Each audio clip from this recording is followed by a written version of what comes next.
Et bonjour à tous et bienvenue de nouveau sur la chaîne de l'Examen Crypto. Nous sommes le vendredi 7 février 2025, 13h15. On va faire un point sur la crypto XRP.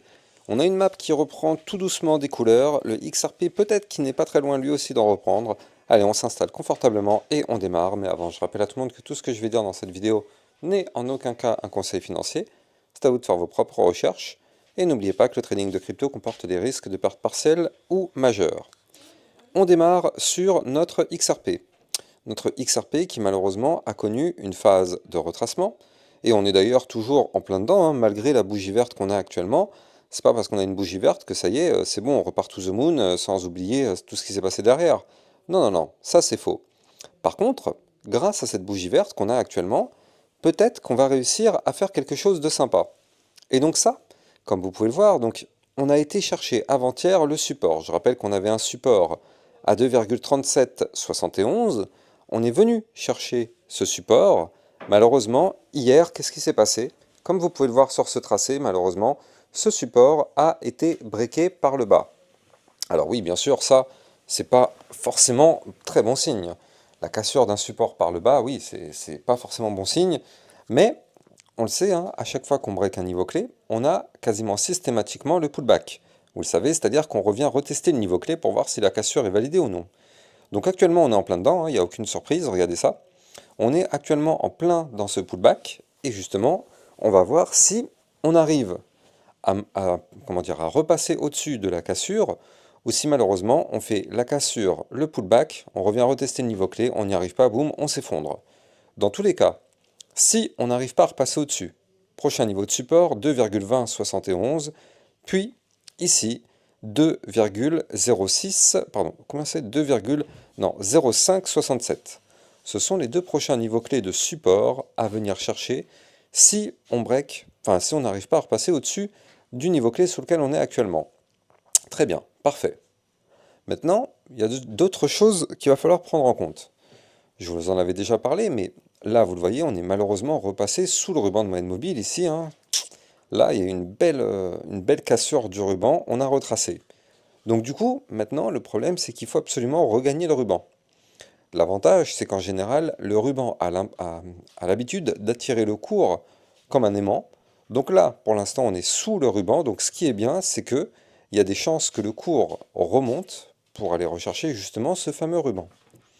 Donc là, pour l'instant, on est en train de faire ce pullback. On ne sait pas encore à l'heure qu'il est si on va réussir à le valider ou pas. Mais ce qu'on peut voir, c'est qu'on est sur un momentum MACD, bon, bien sûr, parfaitement contrôlé par les bears depuis le 26 janvier. Mais regardez ça, on est ici peut-être en train de faire le point bascule. C'est-à-dire que là, actuellement, on est peut-être en train d'inverser la tendance avec un momentum bear qui aurait trouvé son bottom. Et là, ça y est, petit à petit, on casserait ce momentum bear pour arriver à un momentum bull dans les prochains jours, prochaines semaines. Allez, ça, c'est là où c'est intéressant. Pour l'instant, en tout cas, c'est ce qu'on est en train de voir. Mais encore une fois, la journée n'étant pas terminée, on ne peut pas encore confirmer ça. Et on fera bien évidemment un petit coup d'œil ce soir. Peut-être que je vous mettrai un message sur Twitter. Effectivement, d'ailleurs, au passage, n'oubliez pas de me suivre sur Twitter hein, pour recevoir toutes les news, toutes les actualités crypto. Et n'oubliez pas aussi, si vous le souhaitez, vous pouvez rejoindre le club Lexa Rocket. Ça vous permet de recevoir des vidéos de suivi régulières par rapport aux crypto-monnaies. Et ça vous permet d'avoir aussi des potentiels crypto-pépites. On avait vu il y a quelques jours, donc c'était le 6 février, la crypto Lei, bah c'était hier, hein. Et donc du coup, le titre c'était ça, hein, volatilité en approche. On a vu sur la crypto Lei que depuis, elle a pris un plus 41,81%. Donc bon, ça, c'est dans le club Lexa Rocket. On a eu de la chance. Alors en ce moment, c'est vrai que c'est un peu compliqué les pépites.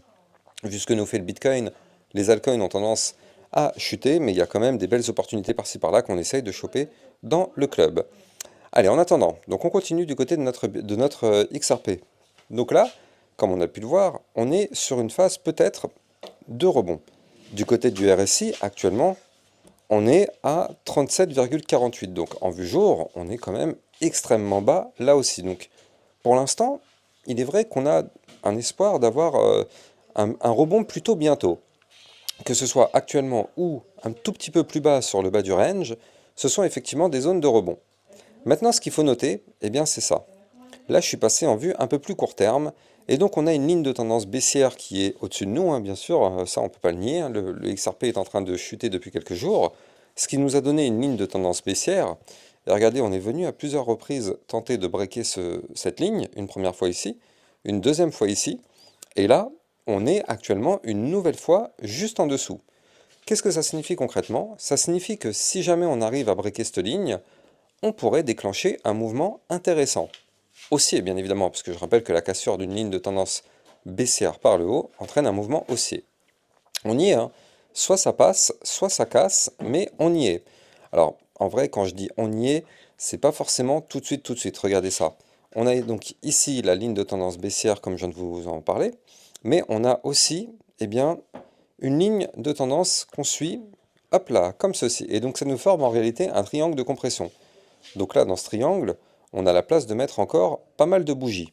On va les calculer ensemble d'ailleurs, ça nous permettra de savoir dans combien de temps ce mouvement pourrait arriver. Voilà. On a la place de caser encore 9 bougies. Donc 9 bougies de 4 heures. Donc ça veut dire que dans ce laps de temps, on va avoir le mouvement. Soit on va casser dans les 40, enfin dans les 9, enfin mince, ça fait 9 fois 4. Ouais, je suis nul en maths, hein. Franchement, on va pas se mentir, en plus là je suis en direct, donc bref. Donc du coup, dans ce laps de temps, on aura soit la cassure du triangle de compression par le haut, soit on aura la cassure malheureusement du support par le bas. Et donc, effectivement, là, on va être fixé de savoir dans quelle direction on va partir. Alors bien évidemment, on aimerait tous que ce soit une direction vers le nord, mais prudence quand même, vraiment prudence parce que là on risque de retrouver de la volatilité. Donc c'est quand même assez difficile. Donc là, on va surveiller ça dans les 36 prochaines heures, effectivement. On va bel et bien surveiller tout ça. Maintenant, ça peut prendre 36 heures parce qu'effectivement c'est le niveau, enfin c'est la durée maximale pour ce triangle, mais ça peut prendre aussi moins de temps. On peut très bien, par exemple, c'est un exemple, hein, mais casser dès maintenant, boum, on repart. Ou bien casser ce soir par le bas, boum, on crache. Donc bon, en tout cas, si on break le support, donc le support est à 2,2759 en vue court terme, ce serait pour aller chercher les 1,9688, voire même les 1,7652. Par contre, si on arrive à casser la ligne de tendance baissière par le haut, dans ce cas-là, ça nous permettrait de remonter pour aller chercher les 2,5775 et pourquoi pas les 2,6644, 2,7261, voire même les 2,8312 pour aller chercher le boss final qui est ici à 2,9617, qui, je le rappelle, est le niveau clé de pullback parfait qu'on s'attend à revenir rechercher, qui correspondait à la grosse phase de consolidation qu'on avait eue. Et du coup, bah forcément, on a breaké, on n'a pas eu de pullback, donc ce serait en tout cas un très joli niveau clé à revenir retester. En tout cas, vous pouvez trader la crypto XRP en utilisant mon lien de parrainage Binance que vous avez en description de vidéo. Ça vous permet d'obtenir un bonus à vie sur vos frais de trading et surtout ça vous permet de trader sur une plateforme enregistrée PSAN auprès de l'AMF. N'hésitez pas, vous avez le lien en description de vidéo. Donc là, on va être fixé très rapidement sur cette crypto-monnaie. Mais voilà, je le dis, hein, si vraiment on revient rechercher ici le bas du range, parce que c'est vraiment ce qu'on s'attend, on s'attend à revenir rechercher ce niveau clé, il faudra toujours pas crier victoire, hein, vraiment toujours pas. Pourquoi? Parce que un pullback, si on ne repasse pas au-dessus du niveau clé, eh bien c'est un pullback pour mieux s'effondrer. Donc c'est pour ça que je vous dis, ça va être intéressant de voir comment on va se comporter quand on reviendra rechercher ce niveau clé. Si on arrive à le regagner, dans ce cas-là, boum, on peut reprendre de la force. Si c'est pas le cas, ouais, il faudra quand même rester prudent. Donc on verra ça bien évidemment dans les prochaines heures, prochains jours sur la crypto XRP. En attendant, abonnez-vous à la chaîne YouTube pour recevoir quasiment tous les jours des vidéos concernant le XRP. Et quant à moi, j'ai plus qu'à vous souhaiter une très bonne journée. N'oubliez pas de liker, commenter, partager au maximum et abonnez-vous à la chaîne YouTube. A plus tard, ciao ciao.